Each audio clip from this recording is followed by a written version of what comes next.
going to a quick discussion with my guests this evening. I'll request my guests to keep it short because this is going to be a short and sweet discussion. Sweet, I'm certainly not. Sweet, I don't think it certainly will be. Pradeep Mahor, leader of the BJP, joining us on the broadcast. Lakshmi Ramachandran is spokesperson of the Congress party and Mr. A. Sarvanan is spokesperson of the DMK. Pradeep Mahor, पहला सवाल तो आपसे ही बनता है. I mean, I frankly don't even know what to ask you, except the fact that here's a bit of data that the Prime Minister should have been given by his team before he made that statement. Forget the fact that we've just spoken about 5 iconic statues of Mahatma Gandhi across the world. 3 of them came before 1982, before the film was released. The fact also is from 1937 to 1948. Mahatma Gandhi was nominated for the Nobel Prize at least 5 times. So he was, I mean, there are enough facts and more to tell us that Mahatma Gandhi was known across the world way before 1982. That when he went to England, there were traffic jams there because people were showing up to see him. Newspaper headlines, every time he uttered a word, it made headlines across the world. Why did the Prime Minister have to say what he said? Look, Shreya, the thing is this. It's not only about Mahatma Gandhi. It's about everybody who contributed to the freedom of our nation. You know, there are many faces. Mahatma Gandhi is one of them. He was a prominent personality. Apart from him, there are other faces also. But what Congress did was, because these were the people who were responsible for bringing India from the British hands to the independent nation.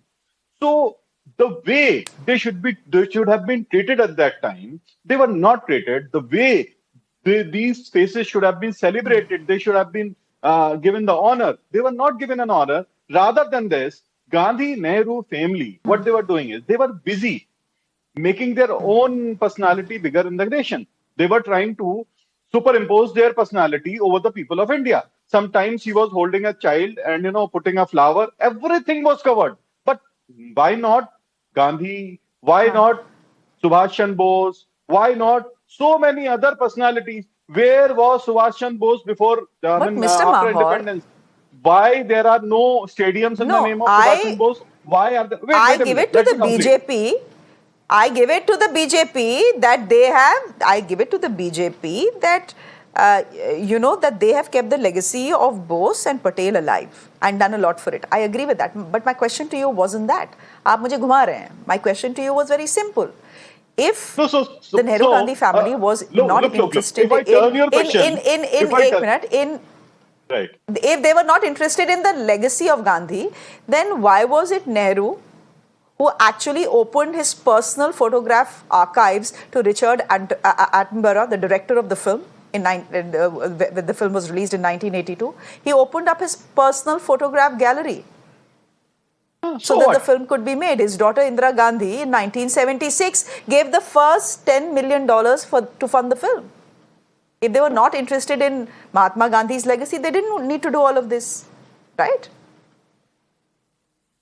Look, point is not this. Point is something different. You just said that BJP was able to maintain the legacy of these people. Means Congress murdered the legacy of Subhash Chandra Bose, of Sardar Vallabhbhai Patel.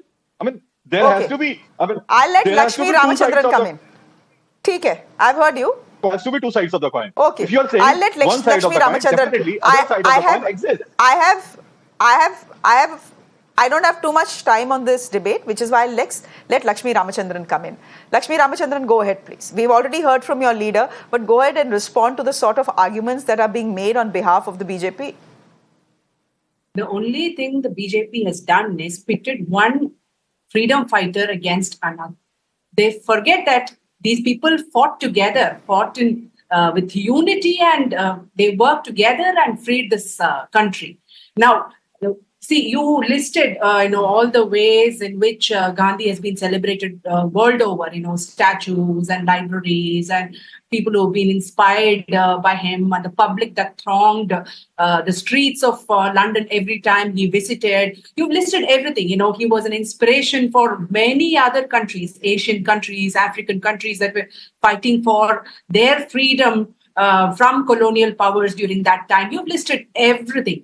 But if there is one person who did not read or learn Gandhi, it is Prime Minister Mr. Modi.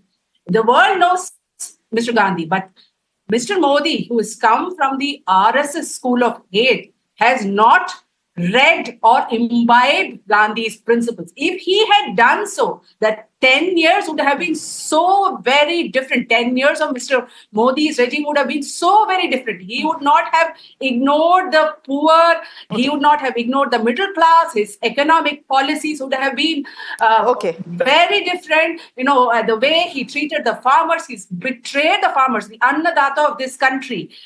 Is that what Mahatma Gandhi taught him? Is that by ignoring the Annadata of the country, he has, disrespected the Mahatma like nobody else. Look at the railways. Railways was the most extensively used mode of transport by Mahatma Gandhi. Today, the way the common people, the middle class and the poor are traveling in trains, they are being treated like, cattle. Whereas you inaugurate these inaugurating these luxury trains. And so there is ma'am. I'm just going to get